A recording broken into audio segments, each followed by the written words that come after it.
dillimma ideen ama tokko oguu hambaa yaammatan amma iddoon hambaa oguu atiis iddoo hambaa yaammattee atiis iddoo hambaa yaammattee bakka tarma iddoon tun kaatee mana tokko seente gulgaate gaa'eerri walii iddoo biraa dhaabde malee gulgaate iddoon akka jibichaaraajiiti addaa ba'uun taatu hanga dubbisan firdii gootee addaa fixxu heerri akkasitti nama eega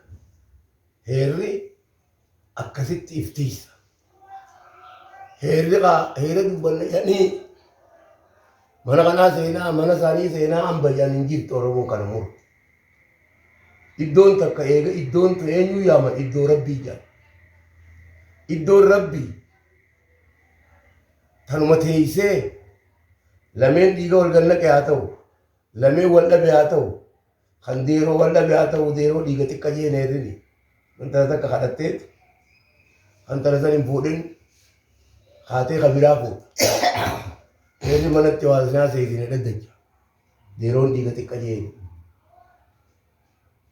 kuni dhuftee iddoon dur as dhufte iddoo ajaa'ibaati tawaafirraa eegdu ammallee tawaafirraa eegdu afaan gartee gammoojjii afaan tiifataa heerri bakka sanatti hafe heerri baddaafaa akkuma jaba amma dhaqu jira malee gabroonfataan seera wanni nuun dhiise gabroonfataan fuudha taasisaa wal taa'u kanaficha nuun dhiise malee teenyee heera keenyaa wal dubbachuu nuun dhiifne wanni nuun dhiise mana adii kana isaantu uummate ammallee manni adii maalitti nuun jira warri heeraatiif manni adiin ammallee wal ta'an jira kan inni si yaadachiisu dubbii takka ka'ee oromtichi ogguunii fi nabsee haa taatu fixate maarroon ka mangistii ijaasi jala bu'e dubbii ati itti teeysee karra baaftee lamee wal dhabe walii araarsite lamee wal dhabe walii araarsuun tun isaaniin ta'u wanni hin taaneef faxara isaanii kana keessa jira amma miilammaa kana sanaatu lafaanu jiraa'u kanumaafuu rabbiin waa gargaaru heerri Oromoo waan akkanaa fakkaata heerri Oromoo ofirraa eegan safu qaba waan dubbatturra waan firraa eegdu guddifta haqa murta haqa jala deemta haqa eeyda haqa ka eegu rabbiin gaa wal dubbadhaa wal fayyisaa ji saniin ilmi namaa lamee wal dhabe waliin fayyisa mee keessaa'u waa'ee awwaallee tarobaa sooni heeraa ol qabsanii yeroo haasawanii dhabii mee onoo maaliin abbaa gadaa awwaallee biyya awwaallee tarobaa awwaallee tana bu'iman dur irbutti awwaalan jaan ammallee bakkitti irbutti awwaalanii itti maali awwaallee tana keessatti bakki manguddoo irraa dhagee irbutti yoo rabbi awwaalaniiti sabeentaa qalanii irbuu torba gadii torba olii yadii awwaaltee yan nooleen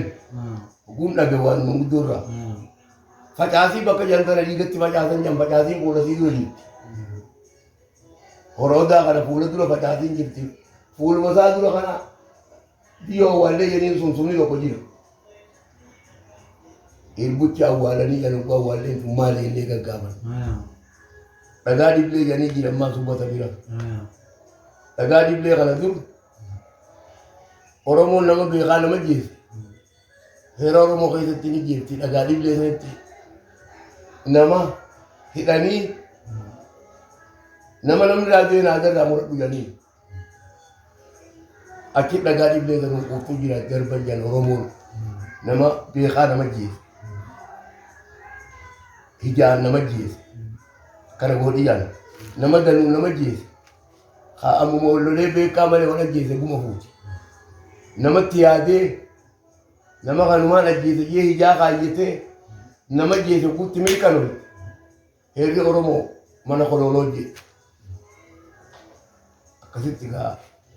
heerri deemaa ture heerri gaa har'a wanti silaa barbaadu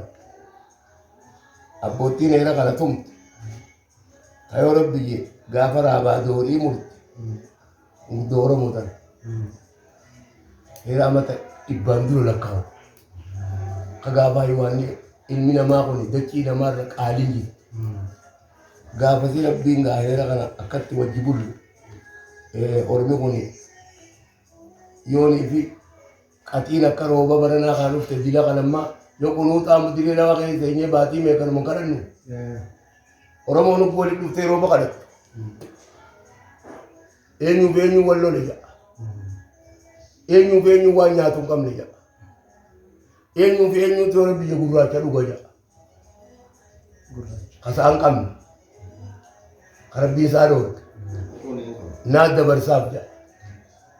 Oromii mee qarqata aanan warraa dhugee guguufate abbaa deebisa eenyu manaa gabuutaa jedha naa hammaaraaf jedha ammuma namicha kana yoo rabbiyyee mana isaa nyaata waan ilmaan itti jiraatan ammuma lamee wal lolee araan waaqa jedha waaqa nuti olii tollee nuu toli ramata birraa feenaa guyyi gaazexaa kana isoon kaane rooba jedhan soo asiin kaane waaqa nuti olii tollee nuu toli ogummaa kana roobni qaqqabu har'a ededa kana tume ededa san tume daara duniyaa kanarratti akkuma namni guddate diliin guddatte rabbiin waa faayu almaan ko rabbiin gartee har'a dhugaa silaa gabroomataa namata dhibbaa jantam heeran waaqqatee rabbiin heeran wadhiisee har'aa sirraa kaanee hanqa yuuniskootti heerri Oromoo beekame dhaloonni lafaa ka'e kan qubeedhaan afaan isaatiin katabee afaan isaatiin dubbisu heera abbaa isaanii kana hordofee heera ammayyaa kana keessa naqanii safuu fi kabajaa waan jedhu wal kabajaa isoo ati akkanaati heera Oromoo keessatti wal arrabsuun maqaa wal qaanyeessuun hin jiru safuu namni wal himatuus yommuu hollolte kabajaanis faarsaa abaluu keenya akkana na godhe arraba qoreen qabneen si machaa deema akkamma raadiyoo adda addaatti hayyoonnummaan beekumsa qabummaa hayyoota sheekoota niin tuffaddean sheekoota kana kan jecha rabbii rasuulaa dubbate hayyoota dubbii duratti aaqilli waan lafa kaa'e ilmiin qomaa tuni rabbiin namaa kenna waaqaan namaa kenna ilmii qomaa ilmii isaan qaraanii harkatan namni ilmii qomaa qabu tokko wal arrabsuutti hin jiru hanqaan dhiiratee harka kanatti namni ilmii qomaa qabu waliin arrabsu nama ilmii siyaasaa qare ka ilmii diin qare waltu qaaddeemu waltu qunfeesiftu har'a wanni feesiftu namni rabbiin biyya tana keessatti uumee nama jedhee jiraatu kabajamuu qaba wal kabajaa jedha rabbiin leennu kabajaa yoo walii maxxanee walii maddaa jedha kanumaafuu ilmaan keenya kan mala faakaatan safuu kabajaati afaan kabajaa arraba qoreen qabneen yoo deemte dhugaan qeenyuuti ka Allah ka rabbiiti dhugaa milkaawaatuma irra ba'aa deemta malee dhugaanii fi wanni tun mana abaluu bulteen qabdu kanuma rabbii waa keessa kaayee keessa jirti kanumaafuu ta'e isin darbitan isin haa itaamsiifsu heera keenyaas gabbuusee warratti dalagate nu haa godhu heera rabbii warra buluus nu haa godhu warra wal safuu wal kabajaa wal eeggatu nu haa godhu warra kabajaa wal eeggatu nu haa godhu waa dhabaa wal dhaba rabbi nurraa haa qabu kayoo rabbii gamanatti akka walloo walit dhawatan gaara kanaa fi gaara dhaabbattee duri riyyaan walloo walit dhawatti walloo walit dhawattu san ummata Oromoo umurii aaqillan aalimman rabbi walaa taasisu warra heera abbootii isaanii lafa keessatti heera abbootii kanarra wal ta'u heera rabbii samii buuse warra wal ta'u rabbi sinaa godhu beeqa subhaana rabbika izzati ammaa yasifuuna wasalaamun alal mursaliin alhamdulillahi rabbil aalamiin